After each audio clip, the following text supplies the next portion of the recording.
Hi everyone, I hope you're doing well. My name is Katie and I make book related videos every single Wednesday. Well, not every Wednesday clearly. I think this is the first time I've sat down and filmed a video in 3 weeks, but my internship just got really intensive with interviews, group projects, final projects. I have a week left and now it's gonna be much more relaxed, but it's not like when I lived alone and I can just film at midnight or 6 a.m. when I have free time, because I don't want to be that asshole since I'm living with a bunch of people right now. But luckily for once I have the apartment to myself, so I'm going to do a couple of reviews for you guys, spoiler free of course as normal, but I'm going to be talking about The Devil in Nanking by Mo Hader and Annihilation by Fred Vandermeer. And you guys know it's not normal for me to just fling out 5 stars and to gush about books, but I adored both of these. They're easily favorites now, so I wanted to talk about them. So the first book is The Devil in Nanking and Mo Hader, and I'm pretty sure I showed this in a book haul, but most terrifying book cover I've ever seen before. And my roommate, actually I think I've shown this to you as well, but I'll show it again, but my roommate was reading it as well, so I opened up at like my drawer at like 10 or 11 at night when I'm really tired, I was getting ready for bed,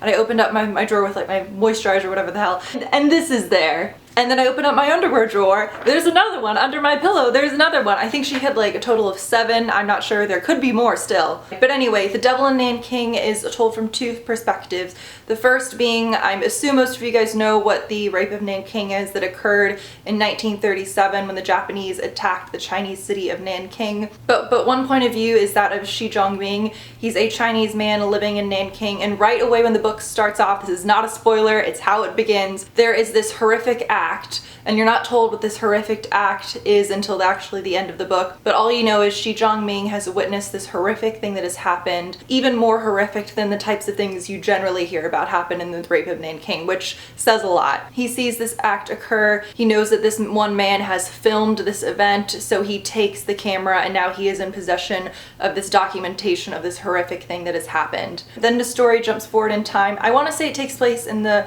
early 90s, I don't remember, but there's a young English woman named Gray who has some psychiatric issues. She travels all the way to Japan where Shi Zhongming now lives in search of this videotape because she's heard that he has it. She's quite a few mental issues, and the crux of them has been that she heard about this horrific act that happened. She read about it in a book. No one believed her, so she's in search of this videotape as evidence for the fact that she's not insane and she didn't just come up with this horrific event that happened. So Shi Zhongming makes her a bargain when she finds him again. This is all right at the beginning of the book, and he tells her, I'll show you the videotape if you go on this certain quest for me. I feel like that's a longer plot summary than I normally give, but because it was 2 perspectives, it just takes a while to explain. But one of my favorite aspects of this book is the house that Gray moves into in Japan. She lives with 3 other people her age there. The house, it's a very old, cheaply made Japanese home that just feels very thin, and all of the very basement sort of first layer of the home is completely blocked off, and it's very sort of disquieting, and you always have this sense that the house is so thin and holding secrets and just gonna collapse at any moment.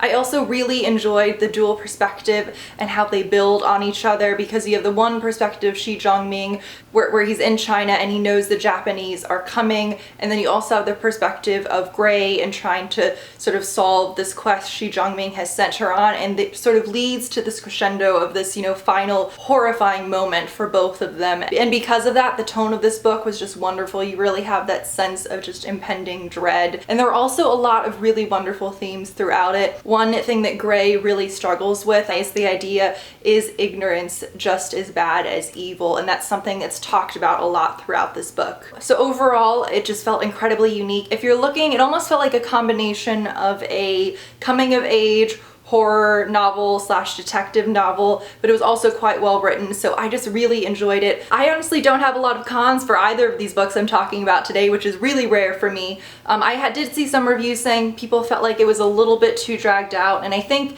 some of Shi Zhongming's parts were a little bit in particular, but overall I really enjoyed this and gave it 5 stars. And next is a book I finished late last night. I stayed up and then I had a difficult time sleeping, and that is Annihilation by Jeff Vandermeer. So this plot takes in the not too distant future. Actually, I assume not too distant. You're not actually provided with a ton of background, and that's definitely intentional. You don't really know what year this takes place, where exactly it takes place. So some people might not like that. They might think, oh, there's not enough world building, but that's very intentional here, and it adds to the very sort of eerie nature of the book, just because for so much of the book you really really don't know anything and you don't even know a ton about the narrator. So this is the story of 4 women who volunteer to work for the government and to venture into Area X. Now you're not even told their names. The narrator is the biologist, then there's the psychologist who's the leader, the surveyor, and the anthropologist. So Area X is this area that not a lot of people know a lot about, the government doesn't even know a lot about, so they have volunteers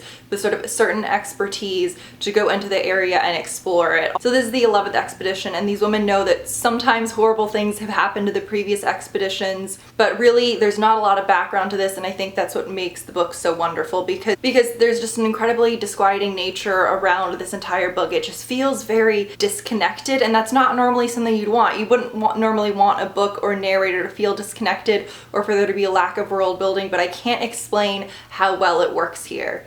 It's also very rare that, and I don't mean this in a pompous way, like I never get scared, because I get scared about things, but books don't tend to scare me that much just because I read a lot of creepy horror novels, but this one really got to me to the point where I did feel a little uncomfortable in my room, so I think that kind of says a lot. It also, the writing in this, I cannot emphasize enough, was absolutely stunning, and I think when I heard the basic plot summary of what it was about, when I saw the cover, Annihilation, with this sort of like weird tentacle thing, I assumed honestly it would be a fun, cheesy horror novel, but it is the farthest thing from that. The writing was beautiful and it was just so much deeper than that, and just I found myself just rereading sentences and paragraphs. So although it should have been a very quick read, I found myself kind of almost savoring it as I went through. I know that this is the first in a trilogy, so if you've read the others, let me know what you thought about them, obviously without spoiling them. But overall, if you're looking for a new sort of creepy read, I highly recommend The Devil and Named King, especially if you want to read something that also has a lot to do with another culture,